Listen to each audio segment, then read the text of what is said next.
Hello hello. Come మీరు కూడా 7th floor కేనా? అవును, 7th.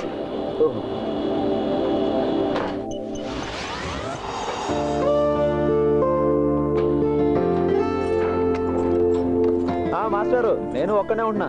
ఫ్రీగా ఉన్నప్పుడు రండి. ఫ్రీగా ఉంటే వస్తాను.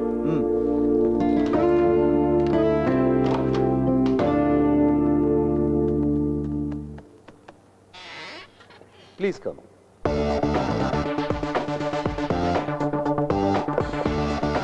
Sir, ACP.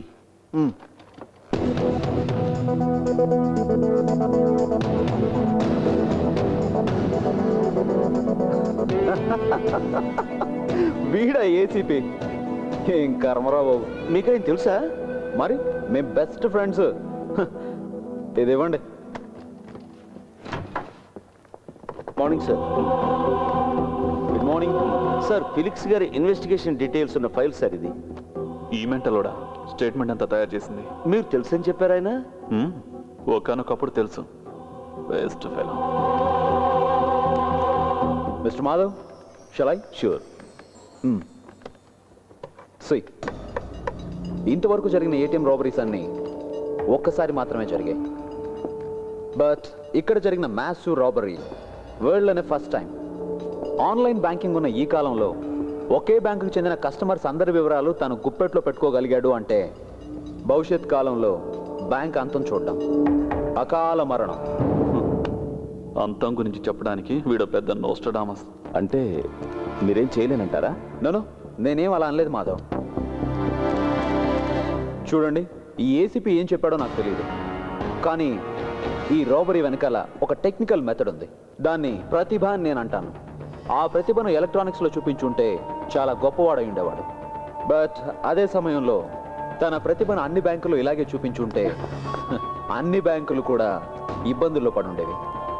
ఇక్కడ ఈ బ్యాంకులో మాత్రమే ఇలా జరుగుతోంది అంటే ఇది కేవలం డబ్బు కోసం జరుగుతున్న రాబరీ కాదు, బ్యాంకు నాశనాన్ని కూడా కోరుకుంటున్నాడు. బహుశా అది ఒక్కరు కావచ్చు, కొందరు కావచ్చు, లేదా ఒక సంస్థ అయినా కావచ్చు. మిస్టర్, ఎస్, మీరు మీ సైంటిఫిక్ సైడ్ మాత్రం ఎక్స్ప్లెయిన్ చేస్తే చాలు. దొంగ ఎవరైనా కావచ్చు, పట్టుకునేది పోలీసులు. మా పని మమ్మల్ని చేసుకొనివ్వండి. మీ ఘనకార్యాల గురించి చెప్పక్కర్లేదు. ఏటీఎంకి వచ్చే వాళ్ళ పాకెట్స్, బ్యాగ్స్, చివరికి అండర్వేర్లు కూడా చెక్ చేస్తున్నారు. ఈ కారణంగా చాలా మంది అకౌంట్స్ క్లోజ్ చేసుకుంటున్నారు, తెలుసా మీకు? అందువల్లనే హోమ్ మినిస్టర్తో మాట్లాడి ఏటీఎం దగ్గర పోలీసుల్ని తీసేయించాల్సి వచ్చింది. కానీ ప్రజలకి మాత్రం ఇన్వెస్టిగేషన్ అని కలరిస్తారు. ఆపవయ్యా, నేను నిన్ను మొదటి నుంచి గమనిస్తూనే ఉన్నాను. కాకి డ్రెస్ అంటేనే నీకు పడనట్టుంది. మిస్టర్, మహత్తరమైన విషయం ఏదైనా కనిపెడితే కొంచెం మాకు చెప్పు. అంజనా అరోరా. లేదు, ఇతనితో అన్నాను. మిస్టర్ సుందరం. సరే, ఈ అంజనా అరోరా అది అతనితో అన్నాను. మిస్టర్ మాధవ్, ప్రస్తుతానికి మనకి 2 దారులు ఉన్నాయి. ఒకటి, వెంటనే పిన్ నెంబర్ చేంజ్ చేసుకోమని కస్టమర్స్కి ఆదేశాలు ఇవ్వడం. 2, మిషన్లో లోడ్ చేసే కరెన్సీ సీరియల్ నెంబర్ని రికార్డ్ చేసే సిస్టమ్ని ఏర్పాటు చేయడం. Let's see. ఓకే.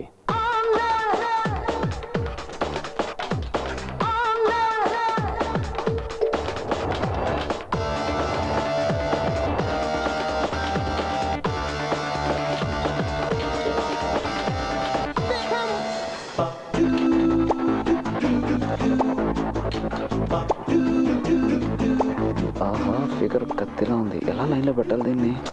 హే, ఏంటా తిప్పడం? ఈ వయసులో ఇలా కాదు తిప్పాల్సింది. నేను చూపిస్తాను చూడు. ఈ చేయి ఇక్కడ పెట్టు, ఆ చేయి ఇక్కడ పెట్టు. ఇలా డింగ్ డాంగ్ ఇలా తిప్పాలి. ఇలా ఒకసారి, ఇలా ఒకసారి. Instructor? No no no, ya instructor. పట్టుకో. అలాగే ట్విస్ట్ అంత ఎక్కువగా ఉండకూడదు. ఎక్కువగా ఉంటే నడుము పట్టేసుకుంటుంది. అదిగాక ఏం చేస్తున్నావు? ఈ అమ్మాయి చేసి చూపించడానికి ఇక్కడ ఎవరు లేరు. ఏమనుకోకు, నేను వీళ్ళందరిలాగే నేర్చుకున్నాను. Okay, sorry madam.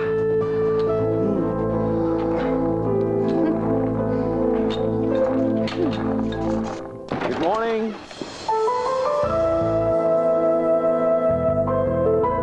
Good morning sir. We are waiting for you.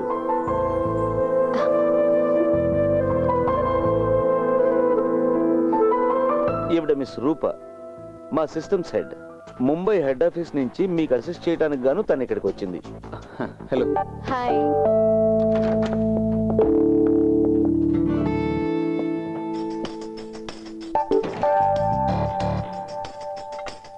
ఒక్క నిమిషం.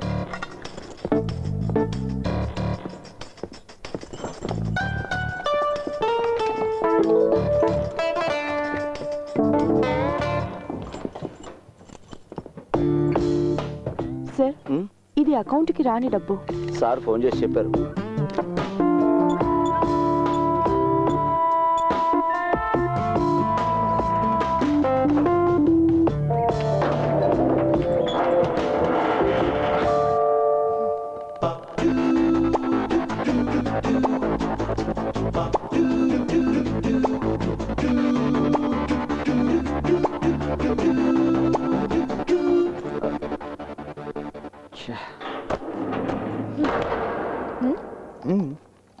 Okay okay sir.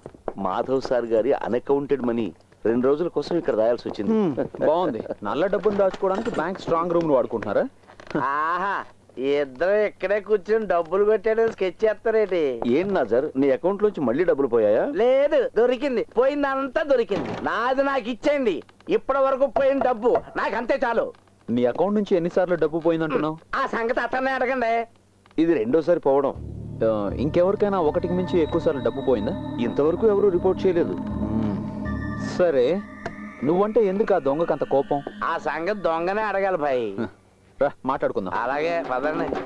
నా సార్, నీ డబ్బులు దొంగలించబడ్డాయని నీకు ఎప్పుడు తెలిసింది? అది ఏటీఎం కార్డు లోపల పెట్టి డబ్బులు డ్రా చేద్దాం ఉన్నప్పుడే తెలిసింది. మాట్లాడదాం, లోపలికి పిలిచి తలిపేస్తారేటండి. నీకు నీ డబ్బులు అక్కర్లేదా? ఎందుకు ఎక్కలేదండి.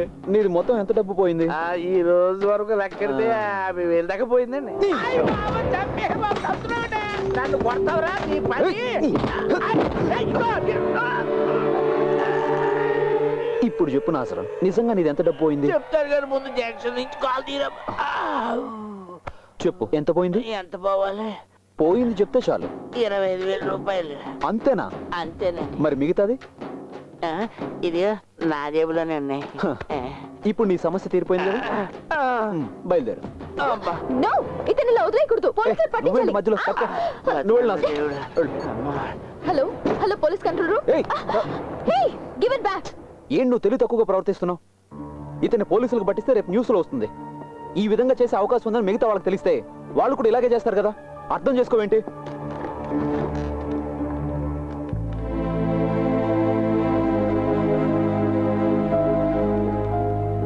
సారీ.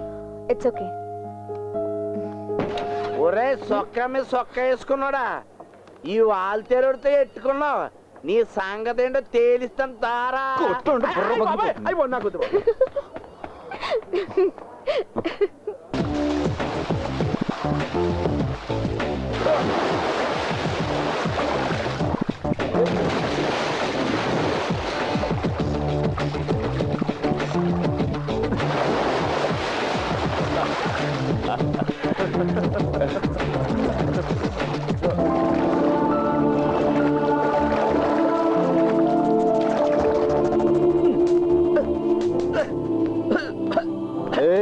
ఏంట్రా ఈ దోమల బ్యాటింగ్? ఇది వాల్టేర్ వాళ్ళకి మాత్రమే తెలిసిన కళ. సాయంత్రం 6 గంటలు 7 గంటల మధ్యలో వాల్టేర్లో అందరూ ఇదే ఆట ఆడతారు. వయసులో ఉన్న వాళ్ళు వేరే ఆట ఆడతారు. దోమల హంటింగ్. ఈ రోజు మాత్రం ఏంట్రో ఈ దోమల హంటింగ్? ఈ రోజు ఇంకో గెస్ట్ వచ్చారు. పువ్వులా ఉంటుంది, మహా అందగత్తి అనుకోండి. అరే, వాట్ ఎ సర్ప్రైజ్! హాస్టల్స్ లో పేయింగ్ గెస్ట్ గా ఉండడం అంటే పరమ బోరు. ఉప్మా తప్ప ఏం పెట్టరు. బ్యాంక్ వాళ్ళు ఇచ్చిన గెస్ట్ హౌస్, కుక్కు సౌకర్యాల్ని నేను ఎందుకు వదులుకోవాలి? అది నిజమే కదా. ఏమైనా ఒక అమ్మాయి ఇలా ఒంటరిగా? అదేంటి, పోయిన చోటు కల్లా అమ్మా నన్ను తీసుకెళ్తావా? మరి ఎలా? పర్లేదులే, నేను అలాంటి వాడిని ఏం కాదు. చాలా డీసెంట్ గా ఉంటాను. డీసెంట్ కాకుండా నష్టం లేదు, నేను మేనేజ్ చేయగలను. అది సంగతి. ఆ ఆడపిల్లలు అలాగే ఉండాలి. ఈ నెల భీముడు వంట చాలా బాగుంటుంది. ఏ హోటల్ అన్నా అంత టేస్టీగా ఉండదు. సూపర్ గా చేస్తారు. కాబట్టి ఏం ప్రయోజనం లేదు. అదేంట్రా? సారు బ్రహ్మచారి కదా, ఈ అమ్మాయిని ఒంటరిగా వదిలేసి వెళ్తే కొంపలు మునిగిపోతాయన్నదే నా భయం. నాకు ఒక కేర్ టేకర్. అవునవును. పోరా, పోయి టీ తీసుకురా, వెళ్ళు. నువ్వేమనుకోకు, నేను ఎప్పుడు ఇలాగే ఉంటా. ఫిలెక్స్, అరే రండి మాస్టారు. పెన్ డ్రైవ్ కావాలని అడిగావుగా? తను వెంకీ, నైబర్, ఒట్టి మునక్కాడ సాంబార్. వెంకీ, తను రూపా. రూపా? నాన్న పేరు డాలర్, అమ్మ